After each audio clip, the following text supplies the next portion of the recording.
Yes, yes, yes, yes! Magandang araw sa inyo mga kasama at muli si Kuya Goods nagbabalik! Alright! Meron naman tayong ibibigay na informasyon sa inyo. Yorme, ni-real talk na ang mga kalaban.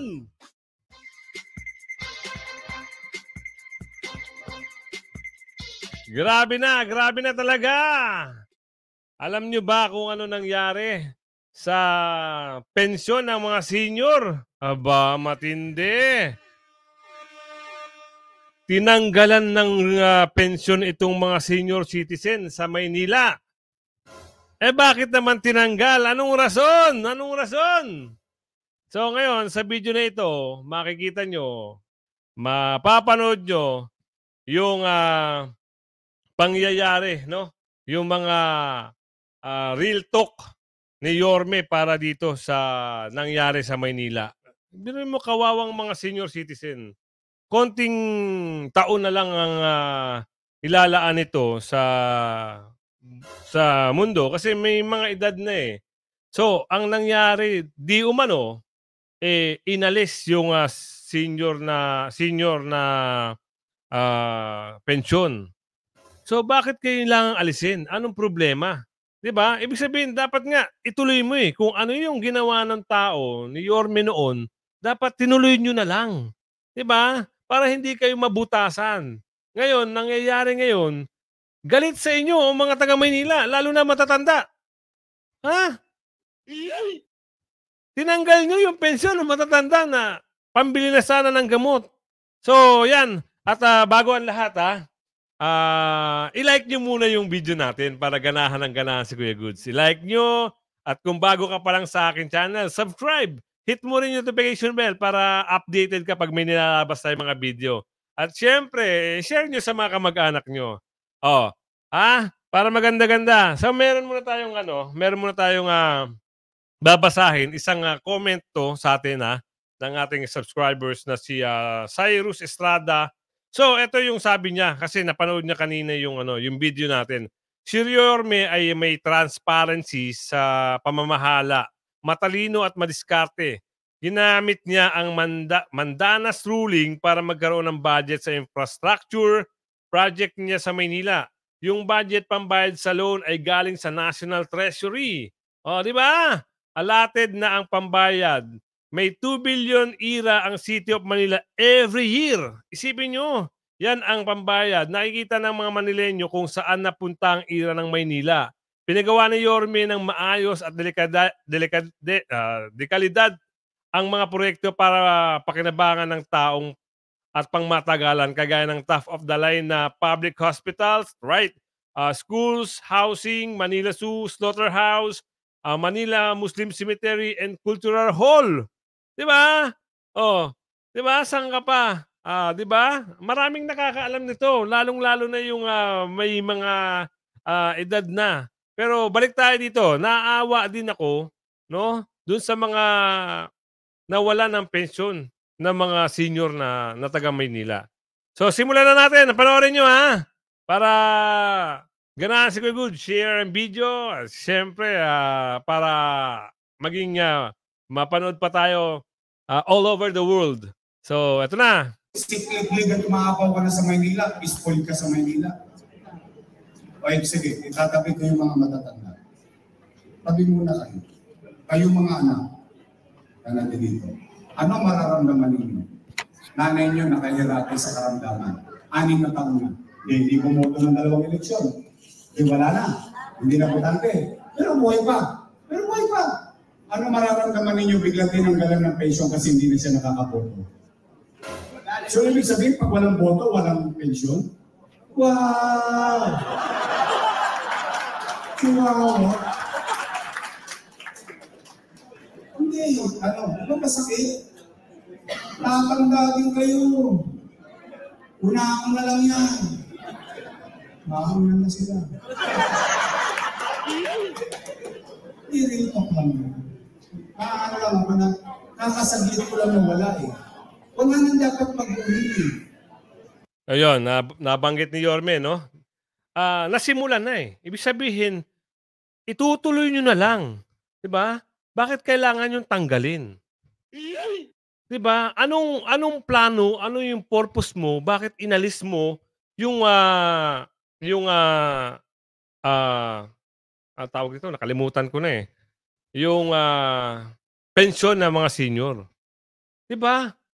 Isang isang kapangitan ng ugali yung gano'n tatanggalan mo. Nakikinabang dito matatanda, ah, usapang ano 'to, parang eto na lang yung kaligayahan ng matanda na makatanggap sila ng pera buwan-buwan na kahit na gano'ng halaga man lang, 'di ba? Masaya sila at napapakinabangan nila, 'di ba? Kung sakaling, nagtrabaho sila ng, matagal na panahon, kung halimbawa may SS sila, may pandagdag sila, may karagdagan. Tapos tatanggalin mo, ano ka na ba ng tao ka? Kaya nare-real talk siya ngayon ni Yorme, 'di ba? Tutuloy natin. Nandiyan yan eh. Itutuloy na lang. O sige, pumanatag kayo, mga lolo't lola ko, mga nanay tatay ko, umuwi kayo sa inyong mga bahay, sabihin nyo sa inyong mahal sa buhay, kaibigan, kakilala, kabarangay. May awa ang Diyos at sa tulong ninyo, pagdating ng araw, ibabalik natin yung dating system.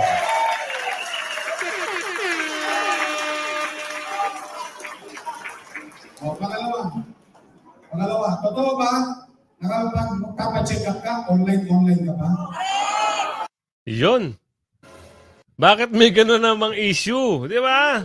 Bakit kailangan mo pa online? Ay naku, nakakanginig kayo ng laman. Kayo ang sumisira, kayo ang sumisira sa gobyerno mismo ninyo. Papaano kayo mamahalin ng mga taga-Maynila, 'di ba? Lalo na, ay naku, mahirap magsalita sa mga tao diyan, mga nakapuwesto ngayon. 'Di ba, kayo ang sumira sa pangalan niyo. Schedule? Wow, sisiyan. Para ka simplox. Hindi nga. Itinanggal na daw nila eh. Ako na na eh. Yun. Nabuko na. Kaya wala nang schedule. So, 'di ba, nabuko na kayo. 'Di ba? Kaya tinanggal na raw. Sige, Yorme, tuloy mo, Yorme. Takot. Pero 2 taon at 6 buwan, 6 na buwan kayo naghihirap. Correct. Tingnan mo it doesn't make sense. Walang logic eh. Ibig ko sabihin, dati-rati nung panahon ni Yorme, o kayo musga ha, yung panahon ni Yorme, ang health center, 1-2. Sawa. Anytime gusto pumunta, punta ka. May gamot o wala, pumupunta ka, wala kang schedule. Ngayon kailangan ko pa schedule. Di ba? Bakit kailangan mo ba siya? Nakakatuwa talaga yung mga nakapwesto ngayon. Yan, tama lang yan. Real talkin mo sila, Yorme. Wow! Busy! Anong ibig natin sabihin? Halimbawa lang, si Mang Willie. Mang Willie, huwag magdala lang yung mangyari sa ito. Ikaw pinapaspasan ko. Sample lang, Mang Willie. Si Mang Willie, hinahapo.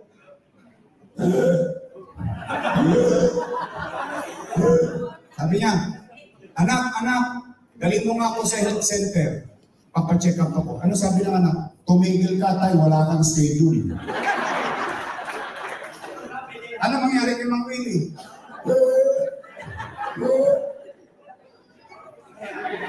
Tama, may point si Yorme, di ba? Bakit kailangan mong kailangan magkaroon ng schedule pa? Health center na nga lang may schedule pa. Paano pa yung mga ospital? Di ba? Dapat nga yan, napakasimpleng health center na lang eh. Simpleng gamot na lang ibibigay nyo. Bakit kailangan nyo pang bigyan ng schedule ng tao? Bakit wala na ba kayo may bigay na gamot?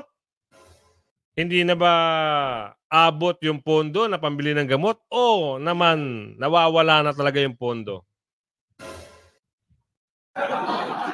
Alam na aking Di ba? Nakakalungkot eh. Si Adi, Biyari yung asawa. Test food. 6 na buwan. Manganganak na. Adi, ito na. Lalabas na. Dali mo ako sa health center. Ano sabi ni Adi? Pigilan mo yan, wala kang online.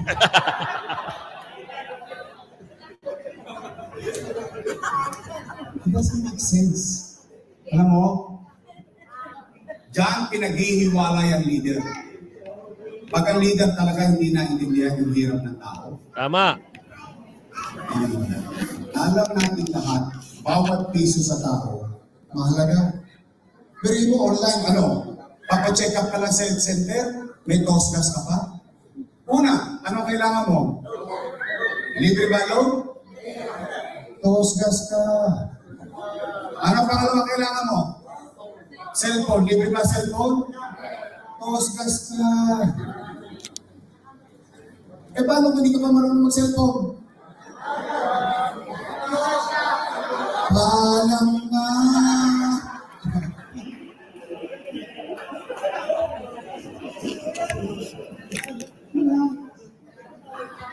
Yan talaga natin discovery ang liderazgo sa totoo.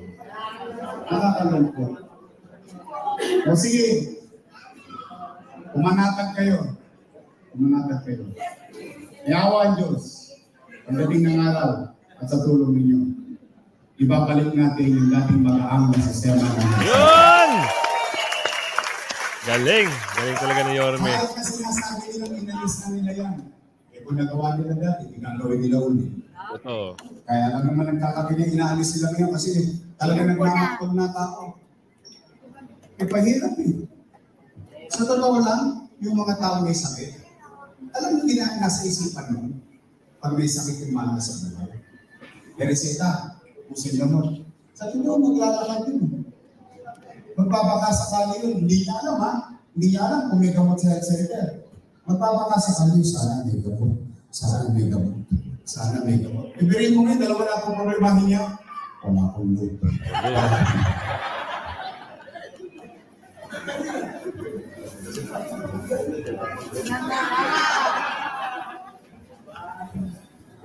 Nakakalungkot ko lang.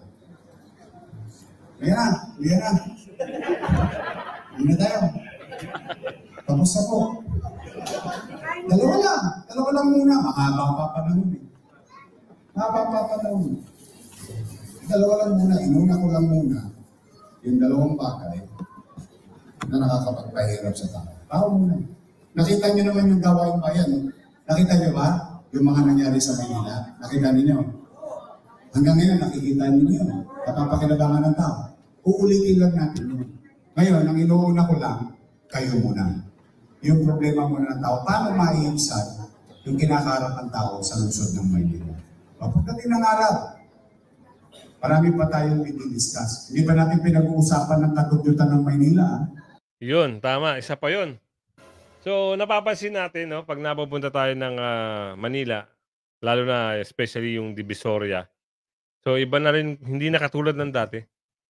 Talagang madumi, no? Tapos merong mga barangay na yung mga basura nakatambak, tapos hindi natin mawari, no, kung pinupuntahan ba ng mga truck o kung kinukuha ba. Tambak ang napakaraming basura.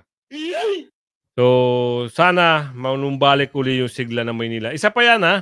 Isa pa yung kagandahan na ginawa ni Yorme. Alam niyo yung mga pailaw? Yung mga pailaw, tapos yung mga may mga solar pa. Diba?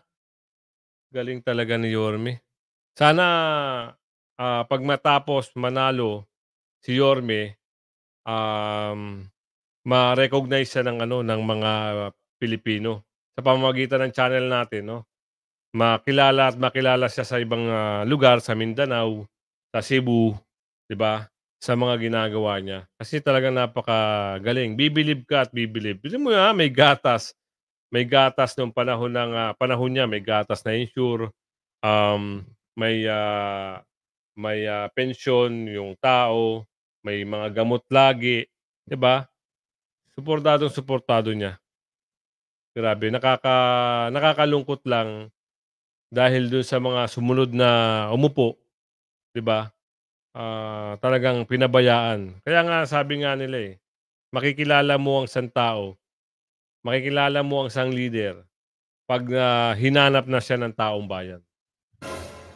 Doon mo masasabi na ang leader na 'to ay talagang, napakagaling. Siya talaga ang, puwedeng mamuno 'no, hindi lang sa isang, lungsod, isang, city, kundi bagkus, sa buong Pilipinas puwede na rin siya. Sana lang pagdating ng araw. Nagdudugyot ulit kayo ng Maynila. Sa totoo lang, hindi lang ako naimik eh. Pero, sa ano yan? Kaya matanong ko kayo. Gusto niyo na akong bumalik? Yaman!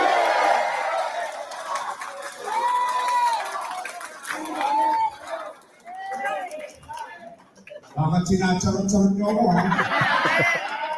Hindi, kasi nag-aalala ko, baka manlamig kayo, 7 buwan pa yan eh. Ibabahangan AIS. Babahangan ko pa. May bago ngayon, akap. Akap. Naku, aalayan, magkakalala na. Hindi, pero ako naman, dahil gusto ko natin makakamit kayo sa buhay. May payo ko. Kunin nyo. Kalawitin nyo. Kabigin ninyo. Bakit? Pera nyo naman yun. Tama. Tama ba? Tama. Ba't kita pangke? Sarap-sarap, 2 bulig, 4 na bulig, 6 na bulig. Ang gagawin mo lang, kukuha ka ng walis tinting sa may picture.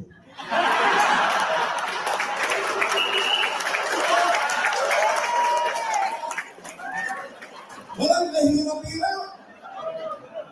Tapos na ako naman. Tama mo eh. Oh, teka. Kung, saglit lang. May kanal dito. Kukuha ka ng balak, bakit ka na namin? Ayos na. Tama ba? Dalingin niyo yan. Inyo naman yan eh. Pero ipapaalala ko lang. Ipikit ang mata nyo. Pagpapandayan pa nyo. Anong uri ng gobyerno o liderato nyo iiwan ang inyong saling? Tama. Kasi kung hindi, ipapaalala ko kwento ni Juan. Si Juan namatay. Umakyat sa langit. Inawat ng bantay sa langit. Teka lang. Wala ka naman.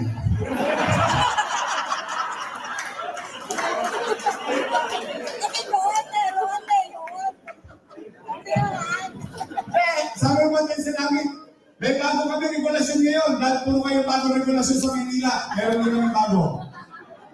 Sabi, kailangan manatili ka ng isang araw sa impyerno at isang araw sa langit.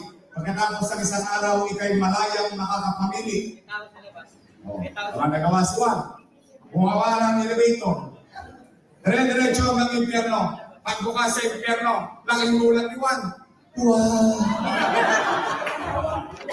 Boracay!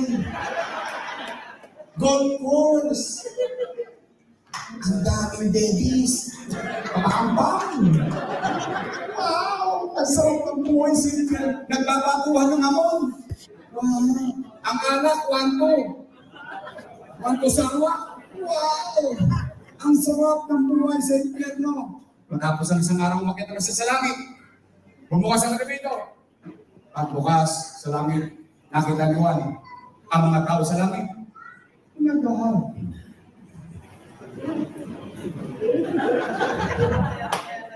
Sabi nila, boring. Walang ganun. Tapos ang isang araw, humarap siya sa batay sa langit. O Juan, ikaw ba'y nakapamili na? Opo! Ang mabilis at turon. Saan mo gusto? Sa impyerno! Sumakay siya ng elevator. Bumaba ng impyerno. Pagbukas ng elevator sa impyerno, laking gulat ni Juan. Yung Boracay, naging dinagagat ang apoy na kumukulong na sope. Ano nangyari? Yung mga babies, yung papampam, may buntot at sungay. Ang tapat ng demonyo ito. Yung mga hamon, buto na lang. Nakita niya ngayon si demonyo. Demonyo, halika rito. Demonyo ka talaga. Bakit ganoon? Kahapon lamang. Ang ganda-ganda ng impyerno. Ang sarap-sarap. Sabi ni demonyo, kahapon, nangangampanya kami. Ngayon, bumoto ka na.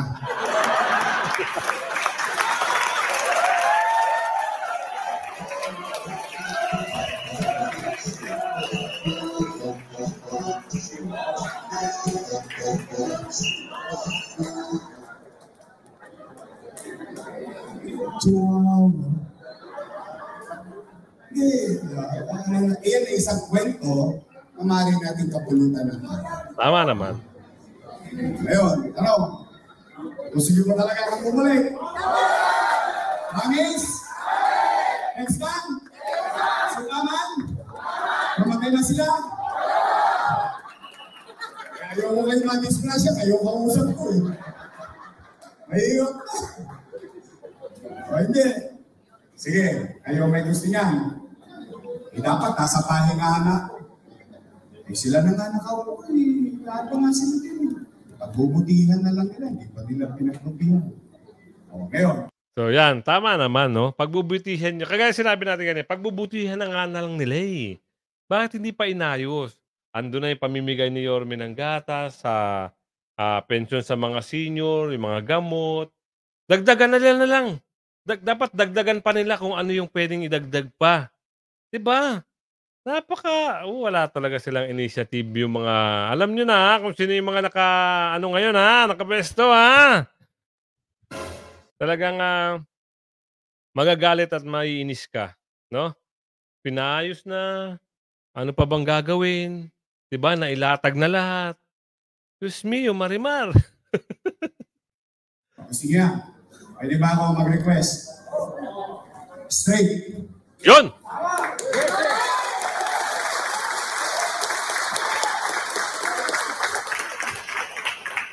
Mabigat na pinihingin sa inyo.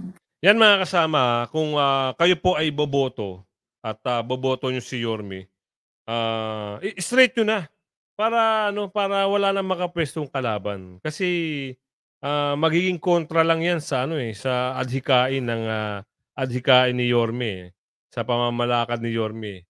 Halimbawa, si Yorme at si Vice ay nakapasok, tapos doon sa konsehal na sa ibang distrito may nakapasok na kalaban, magiging hadlang lang yan. Kaya sinabi ni Yorme na straight, solid. Kaya ba? Kaya ba mga kasama? I-comment nyo rito ha, huwag kayo mahiya. Pag umabot kayo sa video na ito, i-comment nyo na yun, solid, ganun lang. Hindi, bibigyan ko ng dahilan kung gano'ng kabigat yung hiningi ko. Siyempre, marami sa inyo napalapit na. Inabigyan ka naman na sila ng pagkakataon. Okay naman na sila. Katulong natin lahat. Ayaw lahat. Nandun naman na sila. Nakatulong ka. Gusto ko na matulong sa iba. Wala naman siguro masama. Maiba lang. Maiba lang. Nagawa niyo na dati yun. Bakit? Ito. Gusto niyo ba na mabilis na kumilos katulad ng araw? Gusto niyo mabilis na kilos? Kailangan ko sila. Yun! Tama. Kaya, meron ako pakiusap kasi hindi nyo maalala mga mukha nila, di ba? Hindi magkakamayan yun. Pagdating yung tama pa nun, yung nanganamayan sila. Ang hanapin nyo lang, Yormes Jones. Pag nakita nyo Yormes Jones, sabihin nyo sa kanila, maniligtas ka.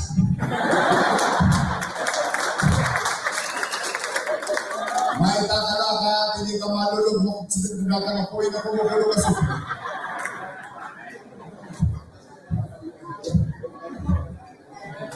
kasi, huwag kayong pipili ng ladies' choice. Maasim yun. Kasi po ang mga yun is maasim. Well, di ba? Tom Sabaw! You know? Mocha Oso! Paul Alvarez! Chris Tabe! Gusto niyo ba magpatakbo ko ng congressman? Chihuahua. Talaga? Sige. Secret muna natin. Hindi, pero ito. Meron ako isang mabigat na hihingi sa inyo. Huwag niyo akong bibigyan ng vice mayor na kalaban. Total, sanay naman na kayo na babae ang vice mayor ko. Alam niyo bakit? Pagkakalaban ng vice mayor, anong gagawin nun? Araw-araw mag-uurutan. Araw-araw away. Araw-araw politikahan. E di uubos ako ng oras para sa politika nila. Tama ba rin? Gastusin ko nila yung oras nyo sa problema ninyo. Tama ba?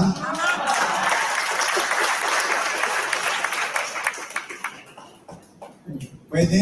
Makisuyo lang? Promise ha? Sisigiling mo kayo dito. Ang vice mayor natin, Chief Atchesa! So, di ba? Sabi ko sa inyo ang vice mayor natin ay si Chi. So, huwag niyo kalilimutan ha. Saka lagi ko sinasabi sa inyo pag may nakita yung mga ads na ganyan, gusto niyo po, huwag niyo i-skip yung ads para malaking bagay at malaking tulong na yung channel natin. Maraming salamat po. Mga natin, wait natin ha.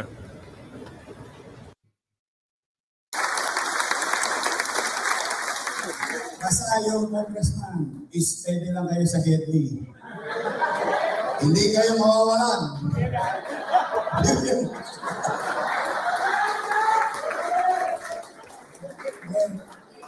Kita ninyo, wala kami binigay sa inyong uhi, galit o pait. Magtatawanan tayo. Kahit pa paano, masaya kayo ngayong konti. May mauwi kayong hope. Ayan ang the best kay Yorme, no? Hindi talaga siya nagbibigay ng mga yung paninira. Walang paninira. So, sana pag boboto talaga kayo sa Manila, straight vote. Ha? Huwag kayong huwag niyong dadagdagan ng kalaban. Kaya gaya nga na sinabi ni Yorme, huwag niyo siyang bibigyan ng vice mayor na kalaban. Ha? Kasi yun lang magiging problema Araw-araw, magdidebate sila. Ayaw nung gusto ng mayor, ayaw ng vice mayor. Ganun lang. Ganun lagi, away. Sayang lang ang panahon, di ba? O, tuloy. Hope man lang. Ha? Pag-asa. Basta nag-promise ko. Sisigilan ko kayo. Bumibili ako ng dividend-daso. Naghahanap ako ng prueba. Promise? O titignan ko resulta, ha? O ngayon, sinunod nyo. Nangyari. O pagkawas ang halalan, ako naman ang sigilin nyo.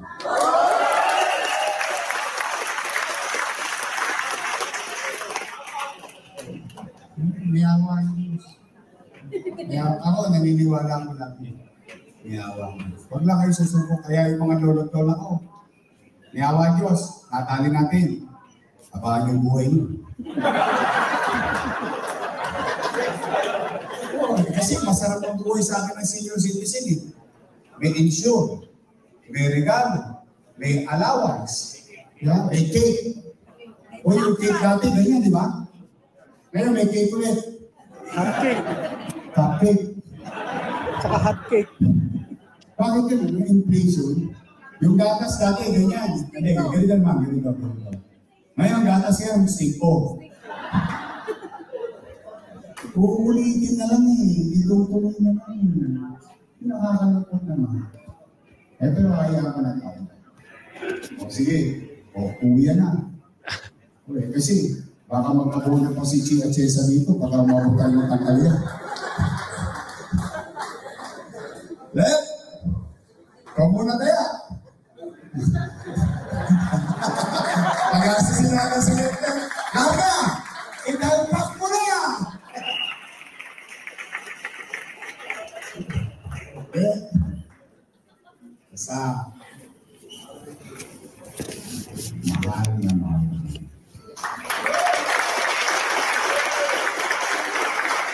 So yan kung umabot ka sa video na ito, nakakatuwa talaga si Yorme, no? I-share mo yung video para makarating sa mga kamag-anak mo, sa mga kaibigan. At huwag niyo kakalimutan i-like, no? At talagang matutuwa ka kay Yorme dahil wala siyang halong galit, wala siyang paninira, wala siyang binibitaw masasakit na salita sa kalaban. no?